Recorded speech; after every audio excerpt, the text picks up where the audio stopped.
The cafe was filled with the soft hum of morning chatter, the clinking of spoons against porcelain cups, and the gentle aroma of roasted coffee beans that swirled in golden sunlight.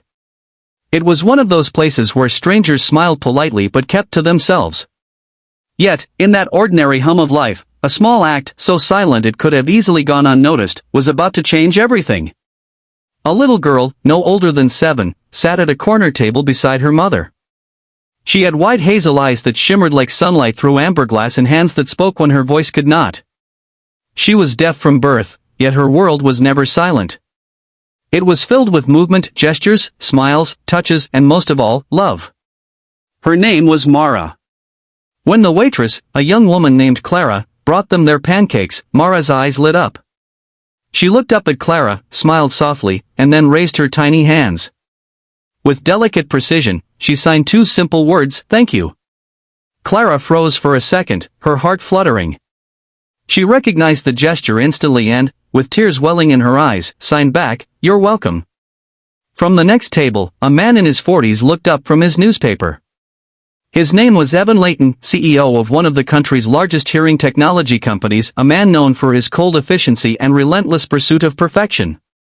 He had no family of his own, no warmth left in his world. Yet, at that moment, watching the tiny girl sign her gratitude with such purity, something inside him cracked open. If you believe in kindness, second chances, and the beauty of humanity, take a moment right now to like, comment, share, and subscribe to Echoes of Kindness, because stories like this remind us that the smallest gestures can echo for a lifetime. Evan couldn't look away.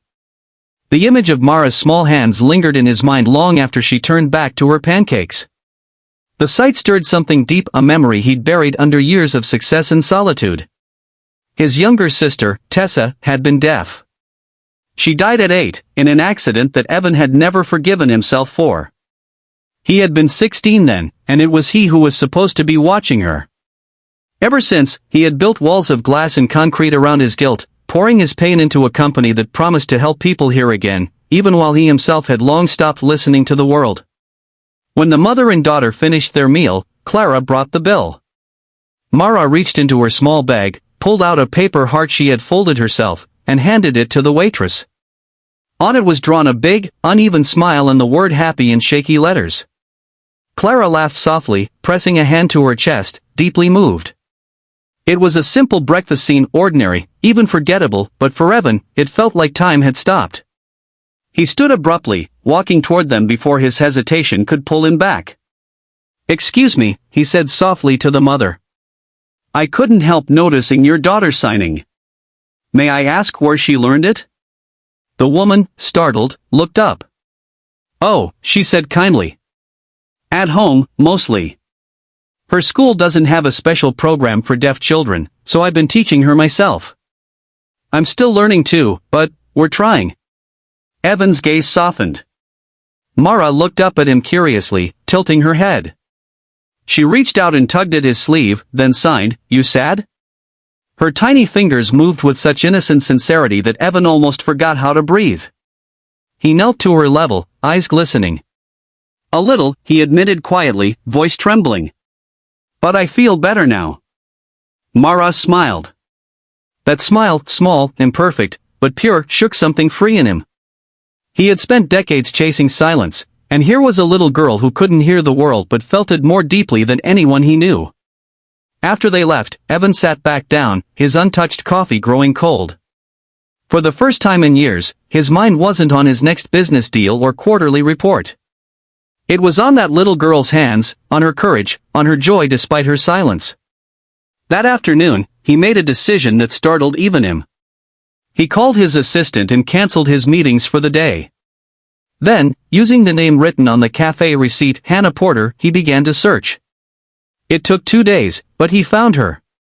A modest apartment on the east side, a single mother working 2 jobs, struggling to keep up with medical bills. When he arrived, Hannah was shocked to see him standing there, a man she had only briefly met at breakfast, now at her doorstep in a tailored suit. "I'm sorry to bother you," Evan said, his tone gentle. "I wanted to talk about Mara." Suspicion flickered in Hannah's eyes. "Is something wrong?" "Quite the opposite," he said. I'd like to help." Hannah hesitated. Help? Why? You don't even know us. I saw something in your daughter that reminded me of someone I once loved, he said, his voice breaking slightly. I run Latent Technologies. We develop advanced hearing devices. I'd like to sponsor her treatment, if you'll allow it. Tears welled in Hannah's eyes. For a moment, she couldn't speak. Mr. Layton, I can't accept that. We're just fine. Evan interrupted softly, you're not fine. You're strong, but you're exhausted. And she deserves every chance this world can offer. The mother's resistance melted then, replaced by gratitude too deep for words. Mara appeared from behind the door, holding a sketchbook.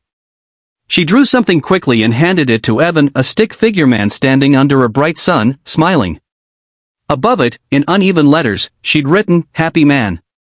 For the first time in years, Evan smiled the same way. The next few months changed everything.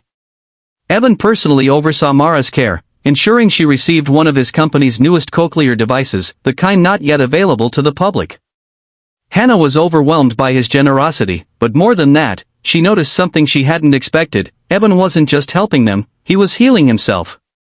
He began visiting every weekend, sometimes with gifts, sometimes just to spend time with Mara. They would sit in the park, and he would teach her how to form words with her lips. She would, in turn, teach him sign language, laughing whenever he fumbled. He learned to see the world through her eyes, a world not of sounds, but of light, expression, and love. The day Mara heard her first sound, the world seemed to hold its breath. It was a soft melody, birds outside the hospital window. She gasped, eyes wide, and then turned toward Evan, tears brimming. Birds, she whispered in a trembling voice. It was the first word she ever spoke.